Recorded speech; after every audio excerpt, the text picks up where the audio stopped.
Quranda qəti şəkildə qadağan edilən işlər. 1. Günahsız bir cana qıymaq. Haqqı olmadan bir canı öldürən sanki bütün insanları öldürmüşdür. Maidə surəsi 32-ci ayə. 2. Zina və ona aparan yollar. Zinaya yaxınlaşmayın. İsra surəsi 32-ci ayə. 3. Faiz, yəni riba. Allah faizi haram, ticarəti isə halal etdi. Bəqərə surəsi 275-ci ayə. 4. Yetim malını haqsız yemək. Yetimlərin mallarını haqsız yerə yeyənlər qarınlarına ancaq od doldururlar. Nisa surəsi 10-cu ayə. 5.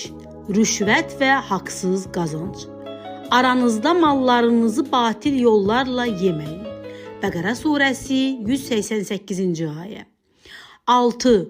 Qumar və içki, məysir və xəmr. Ey iman gətirənlər! İçki, qumar, bütlər və fal oxları şeytan əməlindəndir. Onlardan uzaq durun ki, nicat tapasınız. Maidə surəsi 90-cı ayə. 7. Zülm və haqsızlıq. Allah zülm edənləri sevməz. Ali İmran surəsi 57-ci ayə.